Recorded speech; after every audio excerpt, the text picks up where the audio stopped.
Bonjour, mon nom est Jean Béliveau et c'est le 24 mai 2026.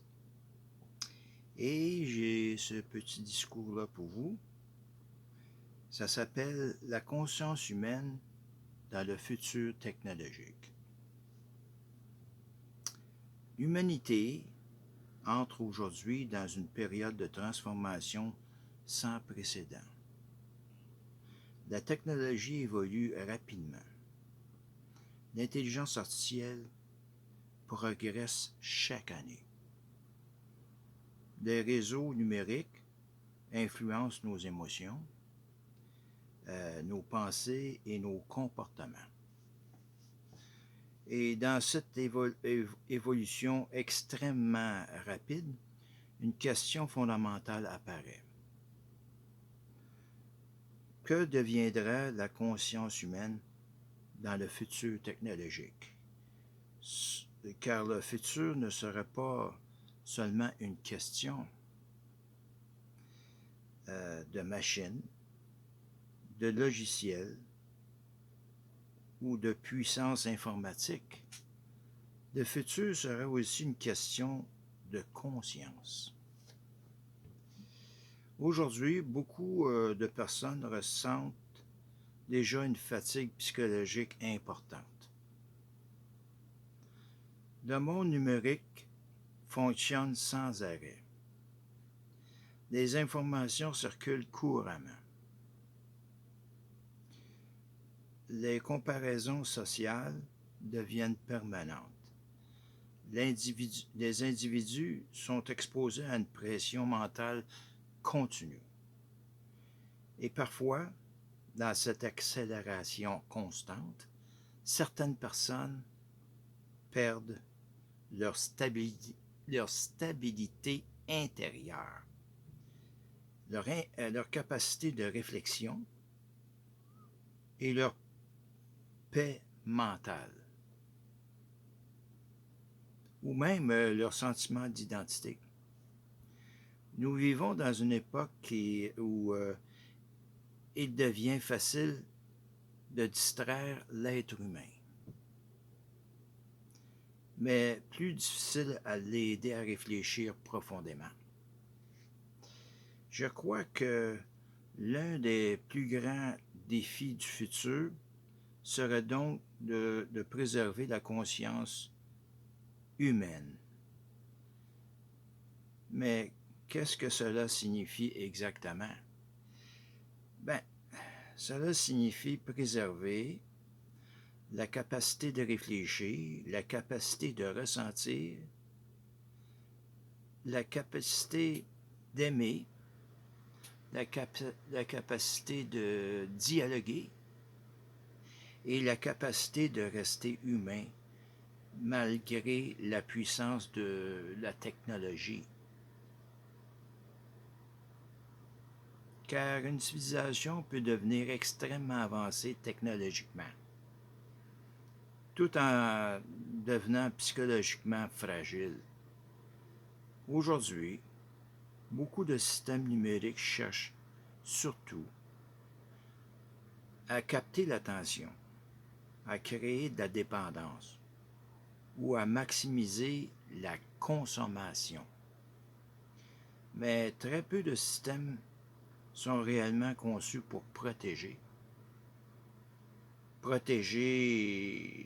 la santé mentale, la stabilité émotionnelle ou la dignité humaine. C'est pourquoi je crois que le futur aura besoin d'une technologie plus consciente. Une technologie conçue non seulement pour être efficace, mais aussi pour respecter la psychologie humaine. Le progrès ne devrait pas détruire la réflexion, la créativité ou l'équilibre émotionnel. Au contraire, il devrait aider l'être humain à mieux vivre.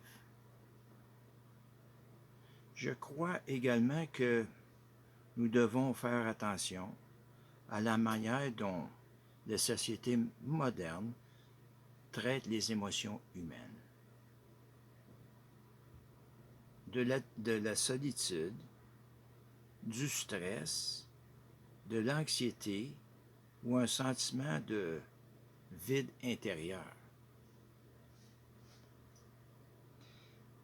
Certaines personnes développent aussi de la colère, du ressentiment ou une haine sociale envers ceux qu'elles perçoivent comme différents ou plus avancés.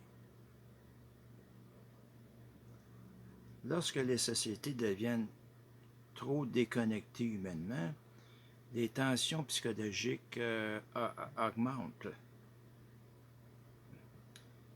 Et si nous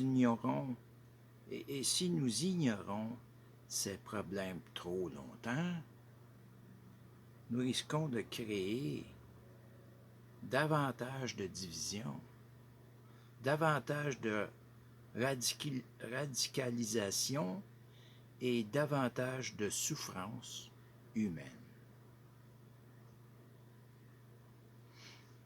Je crois donc que le futur devrait réconcilier la technologie, la psychologie humaine et la conscience.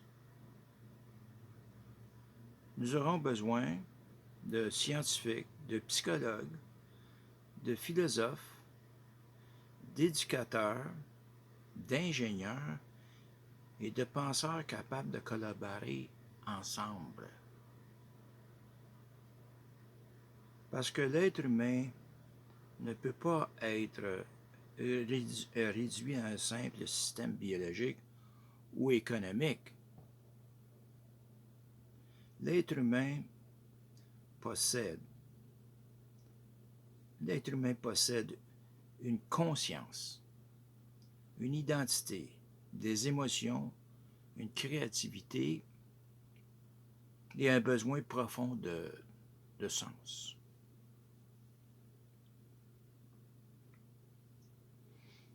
Et si nous oublions cela, alors même les technologies les plus avancées ne suffiront pas à construire une société saine. Je crois aussi que les jeunes générations auront besoin de nouvelles formes d'éducation. Pas seulement une éducation technique, mais aussi une éducation émotionnelle, une éducation psychologique, une éducation à la pensée critique et une éducation à l'équilibre humain. Car les enfants d'aujourd'hui grandissent dans un monde très différent des générations précédentes. Ils sont exposés à une immense quantité d'informations, des réseaux sociaux permanents, des comparaisons constantes et des technologies extrêmement puissantes. Nous devons donc les aider à préserver leur identité, leur stabilité mentale et leur liberté intérieure. Je crois également que les futures organisations humanitaires devront réfléchir sérieusement à ces questions. Des initiatives comme Alliance Harmonia, Humanitech et Humanisticus pourraient éventuellement contribuer à développer des réflexions plus humaines sur le futur de la civilisation. Le but n'est pas de contrôler les individus. Le but est de protéger la dignité humaine, la liberté, la conscience et l'équilibre psychologique. Le futur ne doit pas devenir un monde où l'être humain est simplement connecté à des systèmes numériques sans véritable compréhension de lui-même. Le futur doit rester humain. Oui, le futur doit rester humain. Je crois encore qu'un équilibre est possible. Un futur où la technologie aide sans dominer, la conscience humaine demeure protégée, la liberté intérieure continue d'exister et où les êtres humains apprennent à évoluer sans perdre leur humanité. Le futur est probablement très puissant technologiquement, mais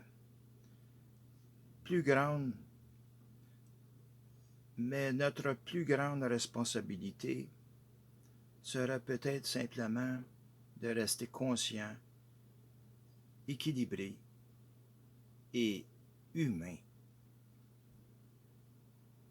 Et merci à tous pour ce soir. Bonne soirée à tous.